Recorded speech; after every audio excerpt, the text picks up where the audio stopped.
Bismillahirrahmanirrahim. Assalamualaikum warahmatullahi wabarakatuh. A'udzu billahi as-sami'il 'alim minasy syaithanir rajim. Bismillahirrahmanirrahim. Alhamdulillahi rabbil alamin wassalatu wassalamu ala sayyidil mursalin sayyidina maulana Muhammad وعلى آله وأصحابه أجمعين ولا حول ولا قوة إلا بالله العلي العظيم اللهم افتح لنا حكمتك وانشر علينا رحمتك من خزائن رحمتك يا أرحم الراحمين اللهم افتح لنا فتوح العارفين واجعلنا من العلماء العاملين واجعل أعمالنا خالصة لوجهك الكريم اللهم انفعنا بما علمتنا وعلمنا ما ينفعنا وزدنا علما وارزقنا فهما الحمد لله على كل حال ونعوذ بالله من حال أهل النار وصلى الله على سيدنا محمد وعلى آله وأصحابه أجمعين والحمد لله رب العالمين. Bapak-bapak, ibu-ibu yang terhormat, kita meneruskan kajian kita Al-Quran Surat At-Taubah ya.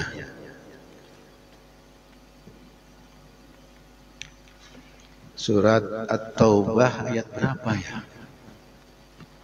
Kayaknya ada yang belum diterangkan kalau nggak salah itu. Selesai sudah? 28 ya, sampai 28.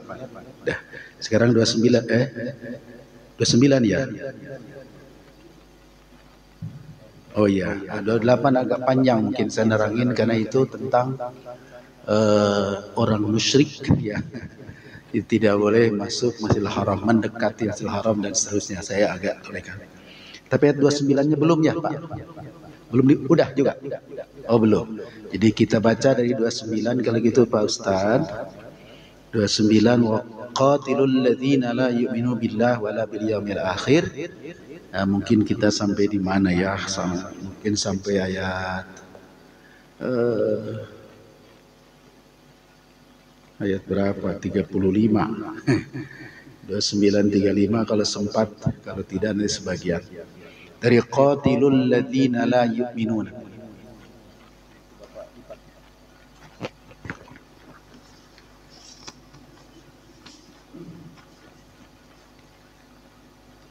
Dari lakot kanan, lakot nasurakum.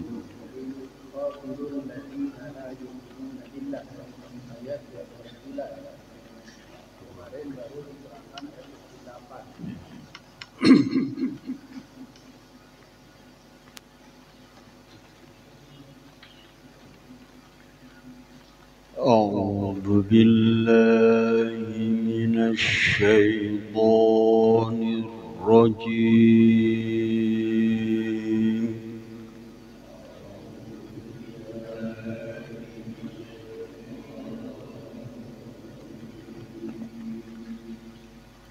Bismillahirrahmanirrahim.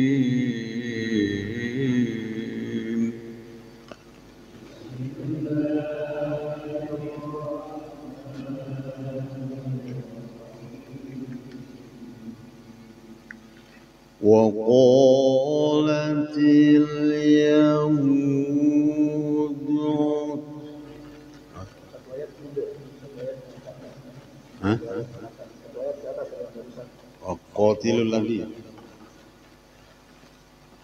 qatilul ladzi ladzina la yu'minuna billahi wala bil yaumil akhir.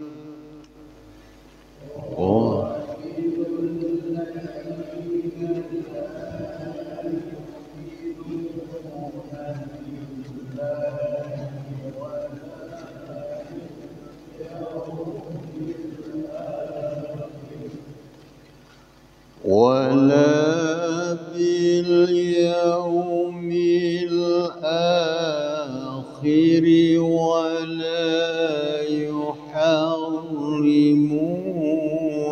ما حرم الله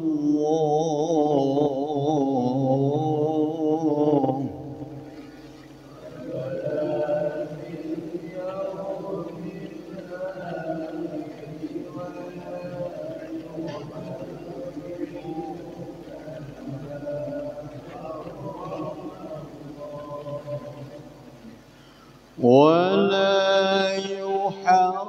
يحرمون ما حرم الله ورسوله ولا يحرمون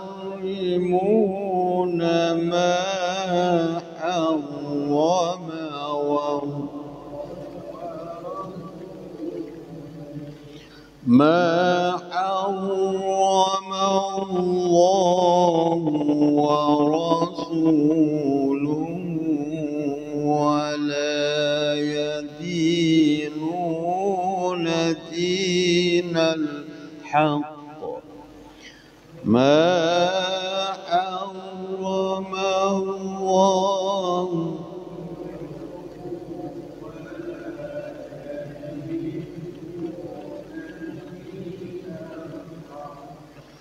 ولا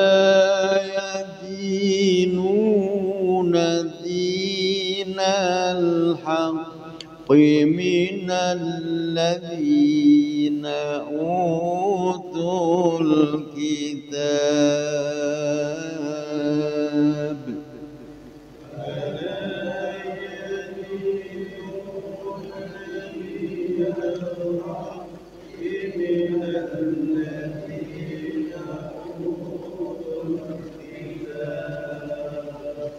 من الذين أوتوا الكتاب حتى يعطوا الجزية عن يد وهم صاغرون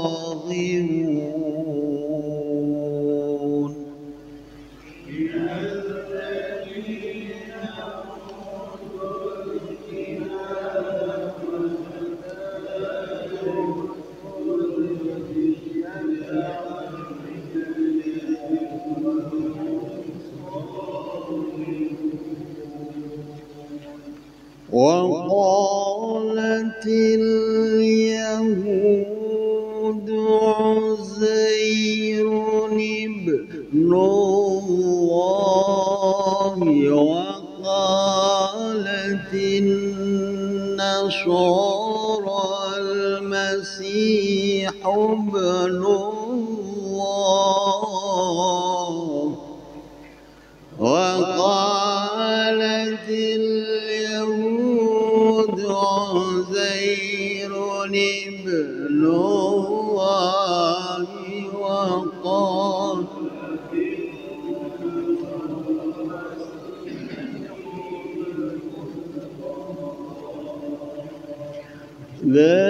ذلك قولهم بأفواههم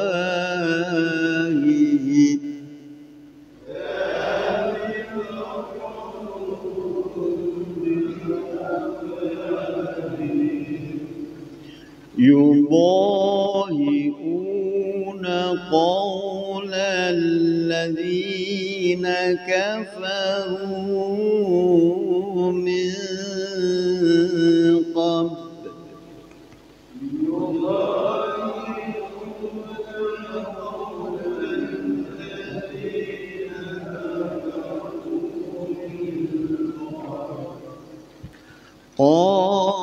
قاتلهم الله أنى يؤفكون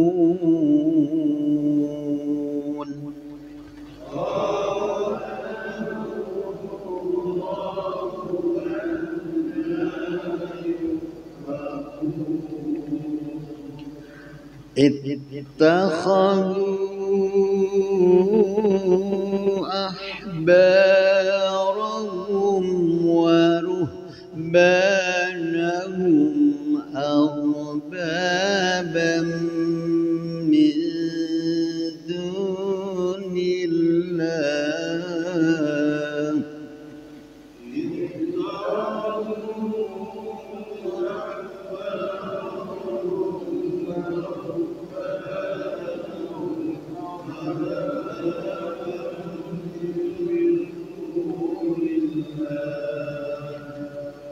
أربابا من دون الله والمسيح ابن مريم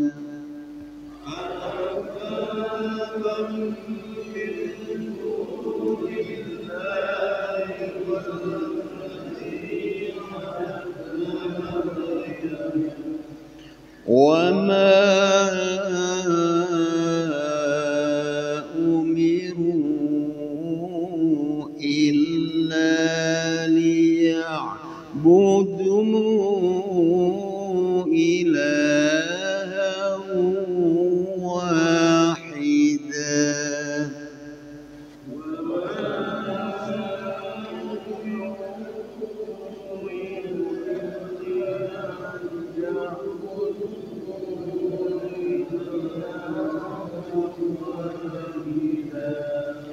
لا إله إلا هو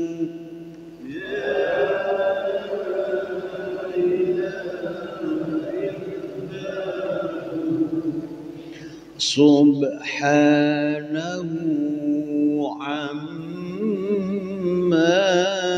يشركون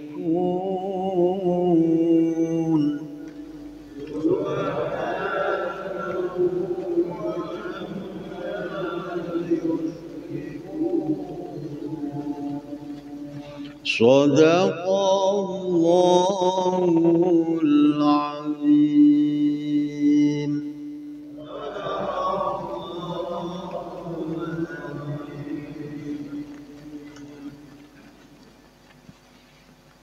أعوذ بالله من الشيطان الرجيم. بسم الله الرحمن الرحيم.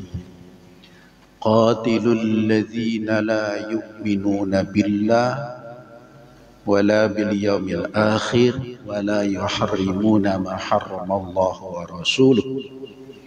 Qatilu, perangilah oleh kalian alladzina, orang-orang la yu'minuna, yang mereka tidak beriman billahi, kepada Allah.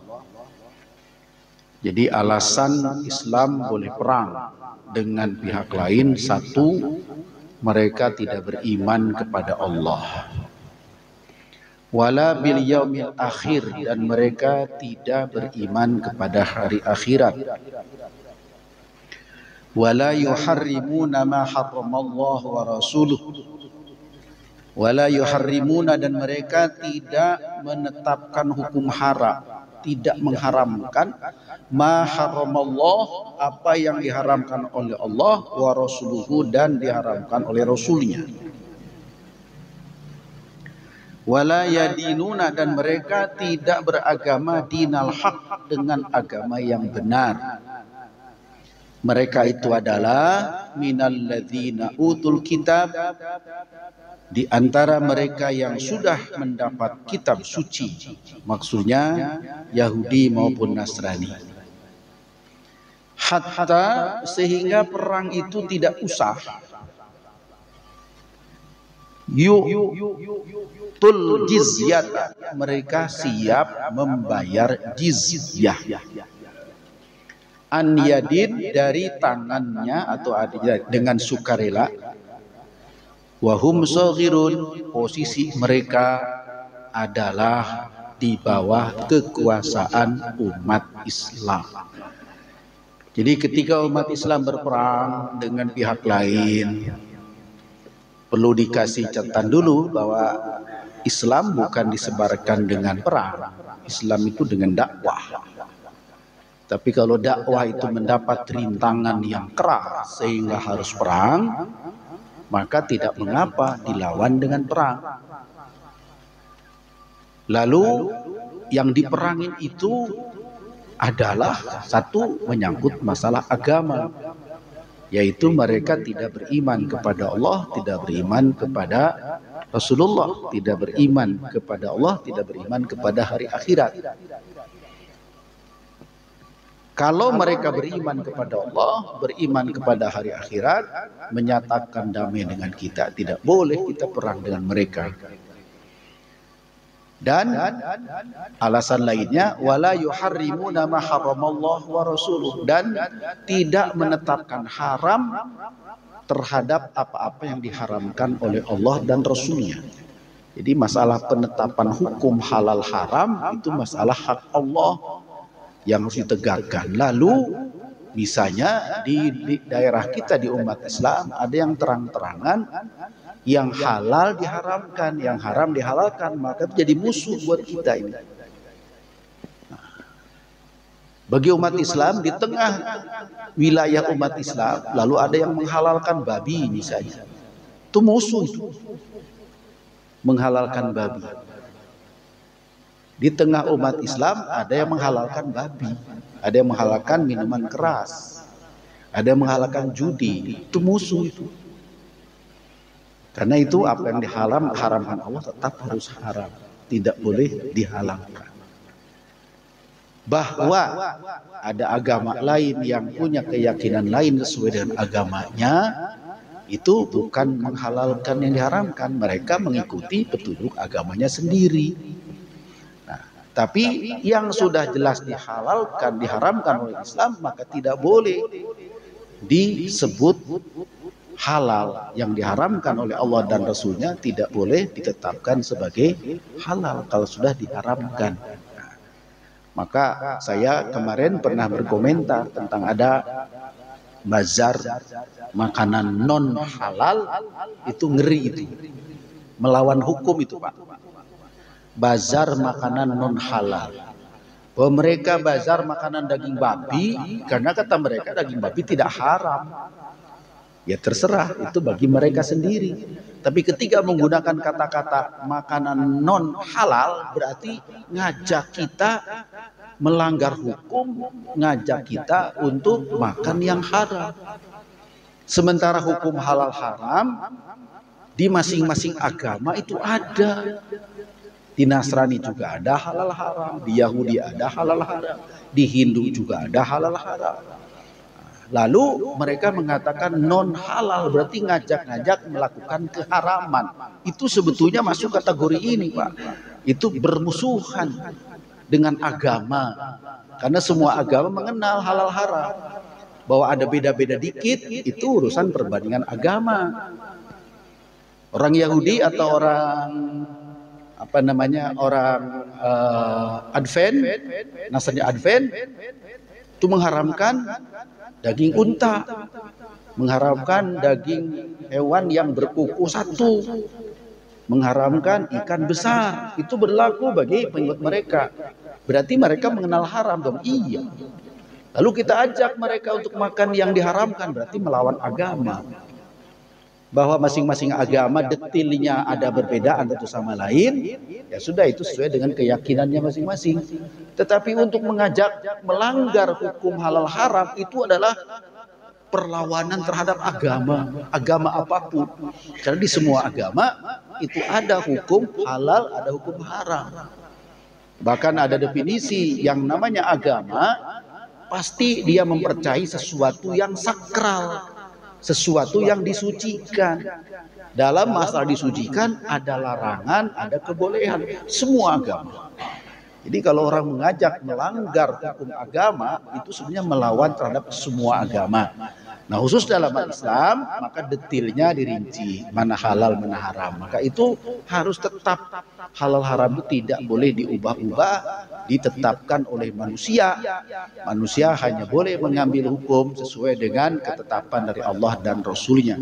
Maka disebut ma haramallahu wa rasuluh, apa yang diharamkan Allah dan Rasul itu tetap. Siapa merubah hukum itu, maka itu sama dengan melawan Tuhan, melawan agama. Maka dalam Islam itu pelanggaran berat dan berbahaya bagi orang banyak. Bagi para pengikut agama itu berbahaya sekali, sebab sama dengan mengkampanyekan melawan hukum agama. Contoh, perzinaan kan haram. Lalu orang kampanyekan, mari kita lakukan hubungan suami istri non halal.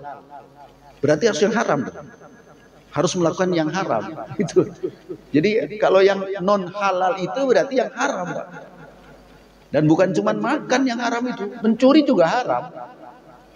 Jadi kita ngambil harta yang non halal, berani nggak?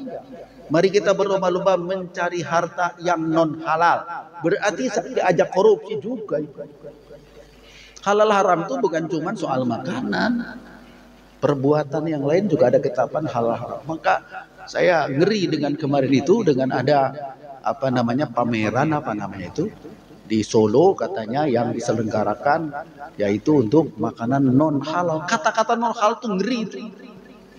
Kalau misalnya makanan terbuat dari daging babi, terserahlah, karena mungkin kata kita haram, kata mereka tidak haram. Tapi kalau menggunakan kata non halal sama dengan melawan agama. Halal haram itu hukum agama. Lalu terang-terangan mengajak makan yang haram, terang-terangan melakukan perbuatan yang haram, itu perlawanan terhadap agama itu. Kalau dalam pengertian saya ya. Tapi saya lihat ada beberapa tokoh, enggak apa-apa, itu kan agama mereka, toleransi saja.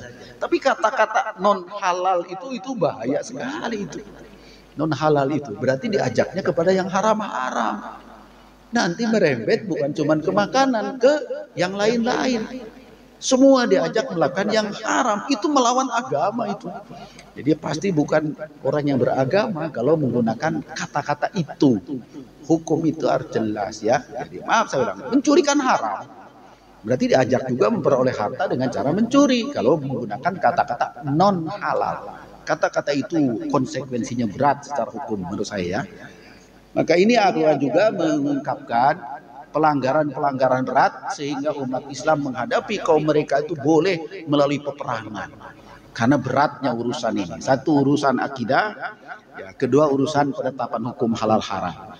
Wala yadinuna dinal haq, dan mereka tidak beragama dengan agama yang hak. Minal ladzina utul kitab, yaitu dari orang-orang yang telah memperoleh kitab suci. Yahudi Nasrani itu tidak jauh hukumnya dengan kita kalau masih menggunakan kitab suci asli. Taurat maupun Injil dengan kita tidak jauh berbeda, hukum-hukumnya beda sedikit saja. Maka secara khusus ditujukan kepada orang yang ahli kitab itu, ya, pelanggaran tadi sangat berat. Ahli kitab tapi tidak percaya kepada Allah, ahli kitab tapi tidak percaya kepada akhirat, ahli kitab tapi menghalalkan yang diharamkan. Itu ada pelanggaran besar karena mereka itu sudah memperoleh petunjuk kitab suci, Taurat, Zabur, Injil, ada Amsal Sulaiman, ada kitab Daniel, ada kitab macam-macam. Itu hukumnya sejalan dengan ajaran Islam itu ya pada dasarnya. Lalu memang muncul mungkin kata kita ijtihad kali ya. Ada tokoh-tokoh yang merubah-rubah hukum. Saya ambil contoh saja. Babi itu diharamkan dalam Bible itu. Dalam imamat orang Lewi itu diharamkan Bible itu. Ya, bagi babi yang tadi saya katakan itu ada maka dipakai, masih dianut oleh salah satu sekte dari orang Nasrani yang menyebut dirinya Advent. Kristen Advent itu berdirinya atau pusatnya dari Amerika. Di Indonesia juga ada tuh, di mana tuh, di Salemba Raya itu ada masjid gede itu, gereja Advent hari ke-7. Itu orang-orang Advent itu ngikutin kitab Taurat yang oleh mereka dipercayai tidak boleh dimakan. Itu haram. Itu dari Allah itu. Hukum halal haram itu sejak Nabi Adam di surga kan diharamkan satu pohon gitu ya. Sudah ada terus. Tetapi ini diubah oleh mereka. Maka kalau dalam hukum Islam ini harus jangan dibiarkan gitu. Maka boleh diperangi, jangan dibiarkan. Oleh orang Nasrani diubah hukum itu. Yang dari Taurat itu gini, kata mereka setelah penebusan dosa oleh Yesus berubah hukum. Di situ asal usulnya. Lalu apa? Tidak ada yang diharamkan. Bahkan Paulus mengatakan begini, apa yang masuk ke dalam perut tidak ada yang haram. Yang haram itu yang keluar dari perut. Coba kan, unik juga kata-katanya itu mengecohkan juga. Yang haram itu yang keluar dari perut, yang masuk ke perut tidak ada yang haram. Itu kata Paulus. Berubahlah semua hukum. Maka makan apapun silakan. Tidak ada yang haram. Padahal di Biblenya dirinci banget. Di Imamat Orang Lui dirinci itu. Yang ini haram terus panjang itu babnya itu ya. Dalam kitab Taurat itu ya. Tapi dengan itu berubahlah. Maka sekarang ini orang Yahudi masih berpegang teguh itu dan Kristen Advent berpegang teguh. Tapi yang lain, apa saja boleh makan. Karena ada doktrin tadi yang masuk ke perut itu nggak ada yang haram. Yang keluar dari perut baru haram. Ya. Kalau di perut apa muntah ya? Muntah sama yang keluar dari bawah. Jadi itu seperti main-main tapi pengaruhnya dihukum bagi mereka. Gitu. Lalu pakai alasan itu sudah disempurnakan oleh Yesus Kristus hukumnya, digenapkan istilah mereka. Ya sudah. Jadi ajarannya kayak sekarang kita saksikan tidak mengenal halal haram lagi. Padahal halal itu dari awal sudah ada ketetapan dari Allah. Ya. Saya kira agama lain juga sama. Orang Hindu juga sama. Apa yang haram? Sapi. Sapi nggak boleh disembelih. Nggak boleh dimakan dong. Nah, itu walaupun kata mereka babi boleh, tapi sapi nggak boleh. Ada yang unik juga, tapi Allah alam saya bukan ahlinya ya. Antara sapi dan babi itu sebetulnya ada unsur mudorot yang hampir sama. Ada sejenis cacing kecil atau apalah yang hampir sama babi dan sapi. Tapi sapi itu katanya antisipasinya dari susu. Jadi susu sapi mengantisipasi, babi tidak. Maka ini ada sebagian peneliti ya. Saya membaca pidatonya pendeta Tucker tahun 70 berapa itu, pidato di Senayan. Di Balai Sidang Senayan. Itu pendeta Louis Tucker kalau tidak salah di Amerika, pidato membeberkan tentang haramnya daging babi. Itu orang Advent. Nah, tapi dari sisi ilmiahnya saya kutip-kutip dikit dah. Nah, beberapa keterangan dari dia itu saya kutip-kutip dikit. Bahkan ada kata-kata begini. Di Amerika, tadi orang Amerika ya. Di Amerika itu banyak sekali jenis penyakit. Namanya macam-macam. Puluhan mungkin. Nama penyakit. Penyakit ini namanya ini. Keluhannya macam-macam. Tapi kata beliau penyebabnya adalah makan babi. Jadi satu makan daging babi menyebabkan sekian puluh jenis penyakit. Dan itu tidak bisa dihilangkan gitu. Ditumpas penyakit itu kecuali ditumpas orangnya, gitu dia bilang. Kecuali orangnya dimeninggalkan baru habis. Itu kata pendekar Tucker. Saya masih punya bukunya dia. Kalau ini tidak bisa, saking susahnya menghindarkan efek buruk dari babi itu, kata dia ya. Nah, jadi banyak sekali nama penyakit macam-macam, tapi hakikatnya berasal dari makanan daging babi, kata pendeta Tucker itu ya. Nah, menunjukkan bahwa benar hormat hukum halal haram ada di semua agama, kecuali ada agama tertentu yang merekayasa sendiri. Kalau aslinya dari Allah itu ada, semua agama mengenal mana halal mana haram. Oleh karena itu saya bilang terlalu jahat orang yang mengatakan atau mengkampanyekan makanan non halal. Itu satu perlawanan terhadap hukum agama apapun, karena mengenal halal dan haram. Walaupun halal itu bahasa Arab, tapi kalau bahasa umumnya kan halal itu dibolehkan, haram itu tidak boleh kan gitu. Jadi ini urusan masalah keyakinan. Nah, sehingga dalam ajar agama kita itu masalah pelanggaran berat, penetapan hukum halal haram yang semena-mena, yang bertentangan dengan hukum Allah itu pelanggaran besar sampai diizinkan diperangi kalau itu melakukan kejahatan seperti tadi. Sementara ahli kitab yang tidak tunduk kepada agama Islam tetap dilindungi. Ada kalimat hatta yu'tul jizyata an yadin. Jadi non-Islam yang tidak masuk Islam tapi berada di tengah-tengah umat Islam dilindungi tapi imbalannya adalah bayar jizyah ke penguasa Islam, maka non-Islam yang ada di lingkungan umat Islam membayar jizyah. Ini pernah dilakukan sebentar, tapi dengan Nasrani Najran pada zaman Rasulullah. Kenapa sebentar? Sebab tidak lama kemudian mereka rame-rame masuk Islam. Jadi selama dia belum masuk Islam, tapi ada di tengah-tengah masyarakat umat Islam, penguasanya, pemerintahnya, pemerintah Islam, mereka dilindungi. Tapi sebagai imbalannya mereka bayar jizyah. Sebagai seolah-olah kebutuhan negara termasuk perlindungan keamanan dibiayai dari jizyah. Tapi bukan berarti pilih kasih warga negara non-Islam dikenakan jizyah, yang Islam tidak. Yang Islam itu sumbernya dari zakat, infak, sedekah. Yang non-Islam tidak ada anjuran ataupun kewajiban zakat, infak, sedekah. Maka untuk operasional mereka diwajibkan membayar jizyah. Ujungnya mah sama. Orang Islam dipungut zakat, infak, sedekah. Non-Islam tidak ada zakat, infak, sedekah karena itu ibadah. Zakat, infak, sedekah kan ibadah. Mereka kan ibadahnya tidak sama. Maka mereka membayar ke negara dalam bentuk jizyah. Nah, inilah kata-kata jizyah di sini ya. Hatta yu'tul jizyata an yadin, dengan ridho, dengan rela membayarkan jizyah. Wa hum shaghirun, tapi mereka dalam posisi di bawah kekuasaan penguasa Islam. Tidak ada perang. Ini yang disebut dengan kafir zimmi. Saya sudah sampaikan ya. Kafir itu ada kafir harobi, ada kafir zimmi. Kafir harobi, kafir musuh di luar daerah kita, musuh mengganggu kita, memerangi kita. Ya, sangat bahaya buat kita, perangi. Itu kafir harobi. Kafir zimmi itu kafir apapun, tapi adanya di lingkungan kita, di wilayah kita.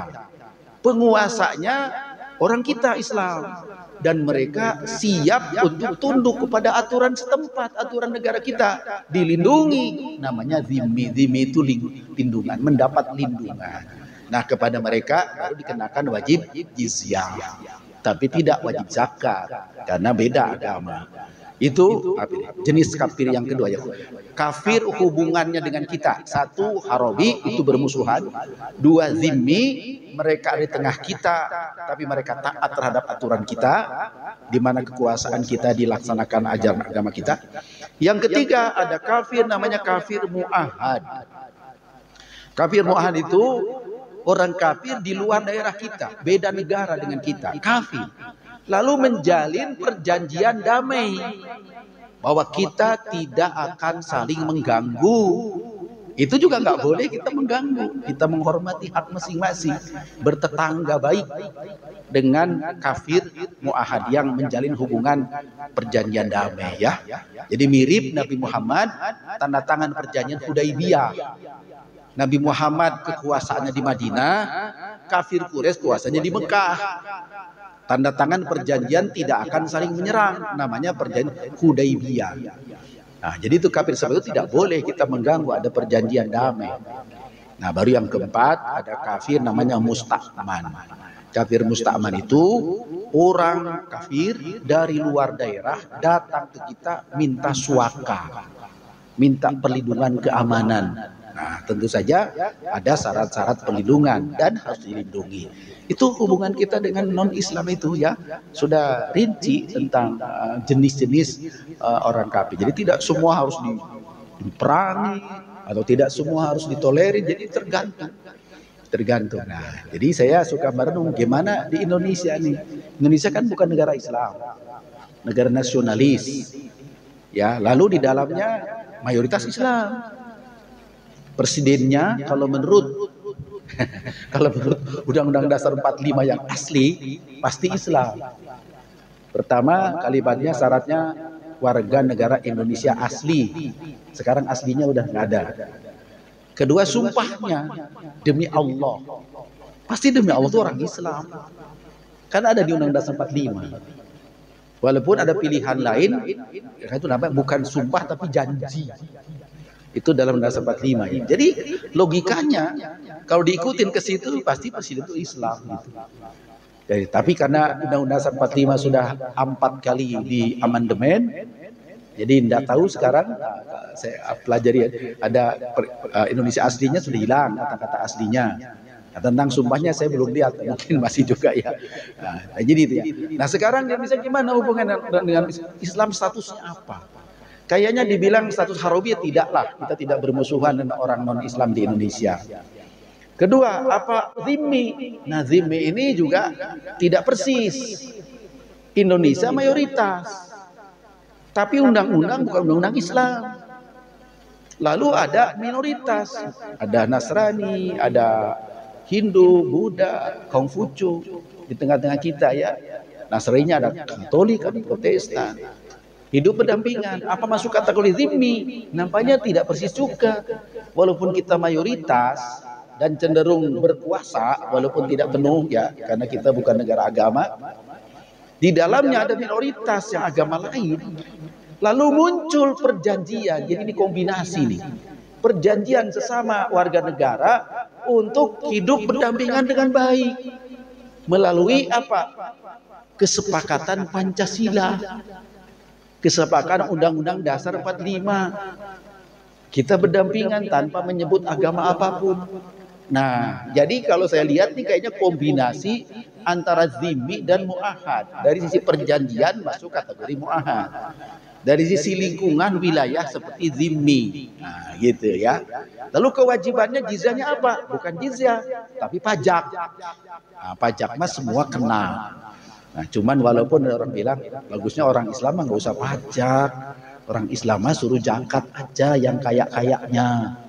Orang miskin nggak usah. Orang miskin namanya. Nah, kalau diterapkan zakat di negeri kita bagi orang Islam, tinggal orang non-Islam pajak gitu, sembayar rata. Orang Islam miskin tidak usah bayar apa-apa. Orang Islam kaya wajib zakat gitu. Itu kalau diterapkan ajaran agama.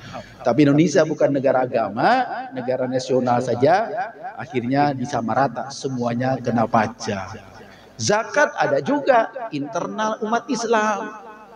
Badan amil zakat hanya berlaku bagi orang Islam.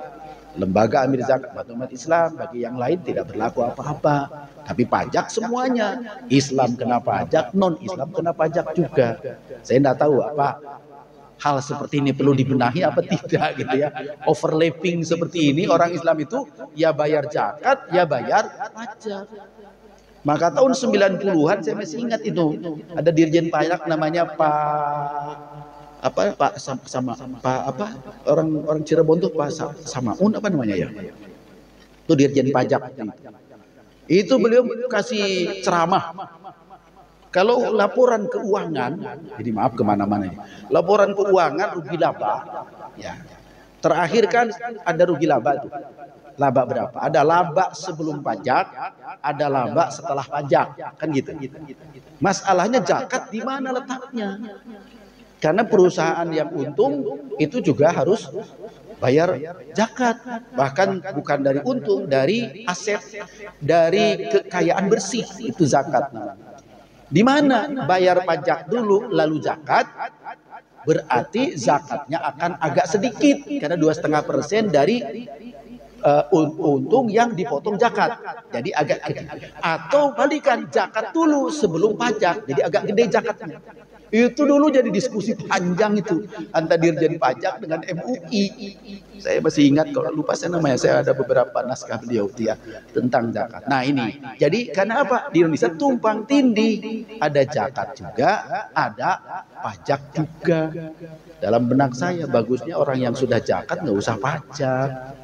Kan sudah di-store, suruhnya ke pemerintah atau ke masyarakat, ke negara dan sebagainya. Nah yang tidak zakat baru kena pajak gitu ya. Setuju nggak sih? Ini pikiran saya sekilas aja. Jadi ada tumbang tindih, ada double kewajiban. Lalu dihibur. Kalau zakat mah kewajiban agama, kalau pajak kewajiban negara. Oh iya juga ya, begitu. Nah, jadi itu kalau ditertibkan kembali, kalau menurut saya mereka yang kaya tidak kena zakat berarti kena pajak gitu. Menurut saya itu lebih nyaman ya. Baik, bentuk hormat, saya mohon maaf panjangannya. Jadi ini ayat alasan umat Islam boleh berperang. Wa qalatil yahudu, berkatalah orang Yahudi, Uzairun ibnullah, Uzair itu anak Allah. Nah ini juga bagian dari pelanggaran tadi. Kata Yahudi, Uzair itu anak Allah. Uzair itu nabi, Nabi Uzair. Di Quran disebut berapa kali. Di kitab-kitab mereka disebut Ezra, itu nabi. Disebut atau diyakini oleh sebahagian orang Yahudi itu anak Tuhan. Ya, kemudian waqalatin nasara, dan berkata orang Nasrani, Al-Masih ibnullah, Al-Masih anak Allah juga. Jadi anak Allah sudah dua dong ya, kalau dipercaya. Uzair itu anak Allah. Apa alasannya? Ternyata waktu itu Pak, kitab Taurat itu pernah hilang. Taurat kan turun ke Nabi Musa, lalu diajarkan kepada pengikutnya terus berjenjang. Tapi suatu saat karena Yahudi itu berantakan, ya, negara yang dibangun, masyarakat yang oleh mereka berantakan, diubrak-abrik oleh Persia, oleh Romawi, habis. Pada berceceran kemana-mana. Kitab suci juga hilang, Taurat hilang. Gimana? Ya beda lah dengan Islam. Kalau Islam kan walaupun bukunya hilang kan yang hafal banyak, cepat selesai lah kalau orang Islam. Dia menghilang susah. Saya lupa, saya belum perhatikan berapa lama itu. Suatu saat ada seorang ulama dan kebetulan Nabi sebetulnya ya, Nabi Ezra, Uzair, dapat wahyu dari Allah, dapat kecerdasan dari Allah, ternyata mampu menghadirkan kembali Taurat. Padahal sudah lenyap. Entah cara apa, tentu pertolongan Allah. Muncul lagi. Nah, karena itu maka pengikutnya mengagungkan beliau. Dia anak Allah. Gitu ceritanya. Maka dia menganggap Uzair itu anak Allah. Kebetulan seperti diungkap dalam Al-Quran juga dalam beberapa ayat. Uzair itu mukjizatnya juga hebat. Tulang belulang yang mati disentuh oleh dia bisa hidup. Itu yang membuat orang-orang Yahudi menyebut Uzair itu anak Allah. Padahal saya ulangi, hidupnya itu izin Allah.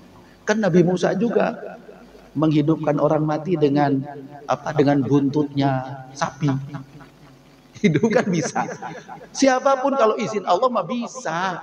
Kalau izin Allah. Tetapi orang lupa terhadap izin Allahnya, lalu didewa-dewakannya orangnya yang memproses itu. Nah, maka disebut oleh Al-Quran, berkata orang Yahudi, Uzair itu anak Allah. Kata orang Yahudi, wa qalatin nasara al-Masih ibnullah, Al-Masih Nabi Isa juga adalah anak Allah. Kata orang Nasrani, zalika, itu semua qauluhum, ucapan mereka, bi afwahihim, hanya di mulut saja. Ucapan mulut saja. Kalau bahasa lainnya itu apa namanya? Nonsen. Nonsen itu apa namanya? Omong kosong. Tidak punya dasar, hanya anggapan saja. Yudahiuna, menyerupai mereka itu qaulal ladzina kafaru, perkataan orang kafir min qablu, sebelumnya. Siapa orang kafir sebelumnya yang menyebutkan Tuhan punya anak? Kepercayaan Romawi, Tuhan punya anak. Kepercayaan Yunani, Tuhan punya anak. Kepercayaan Hindu, Tuhan punya anak. Ya. Saya pernah nonton wayang. Bapak masih ingat gak? Yudhistira itu anak siapa? Yudhistira, Pandawa yang pertama. Bima, anak Dewa Surya. Lalu lagi Arjuna. Apa namanya? Arjuna itu Janaka. Itu anak-anak Tuhan semua itu. Jadi Tuhan beranak. Pandu Dewanata anak siapa? Kemudian pendeta Durno, anak siapa? Itu anak dewa semua. Jadi dulu itu, kepercayaan orang dulu itu, Tuhan itu beranak. Masuk ke orang Nasrani Yahudi. Itu di timur ya, di Hindu ya, Hindustan. Di barat juga sama. Di Yunani, keyakinan Greek, keyakinan Romawi itu percaya Tuhan itu punya anak. Lupanya pemikiran itu masuk ke hayalannya atau pemikirannya orang-orang Yahudi dan Nasrani. Ada satu buku ditulis oleh O. Hashim dari Surabaya. Cukup menarik buku itu, membahas tentang ketuhanan yang Maha Esa, membandingkan trinitasnya Nasrani dengan tritunggalnya Hindu, Siwa, Brahma, Siwa, Wisnu, dengan istilah-istilahnya sekaligus. Ada buku itu, saya lupa di mana buku itu ya. Nih tolong perhatikan bagaimana Nasrani itu teologinya dipengaruhi oleh keyakinan agama-agama dulu sebelumnya, termasuk Hindu, termasuk juga agama kuno di Eropa. Itu dirinci oleh beliau itu permanen. Itu bukti bahwa mereka itu memang terpengaruh oleh pemikiran-pemikiran umat sebelumnya yang mereka para penyembah berhala, para menganggap Tuhan beranak. Nah, ayat ini mengatakan yudahiuna qaulal ladzina kafaru min qabl. Yahudi punya kepercayaan begitu, Nasrani punya adalah meniru-niru perkataan orang kafir sebelumnya.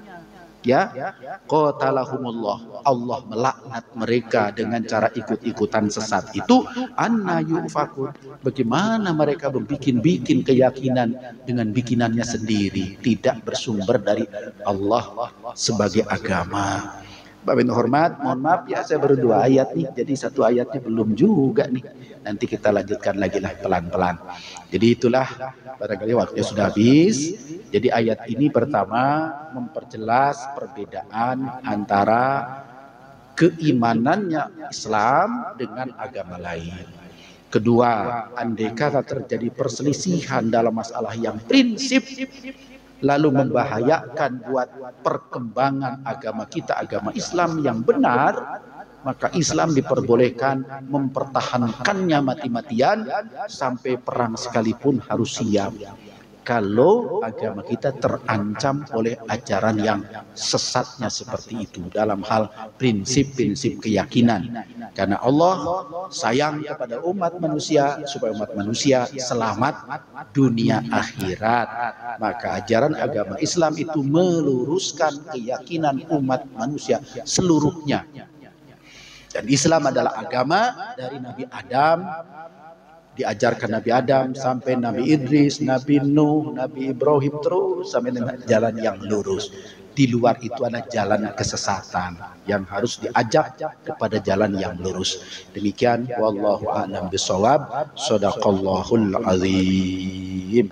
Allahumma arhamna bil Qur'an waj'alhu lana imama wa nura wa huda wa rahmah.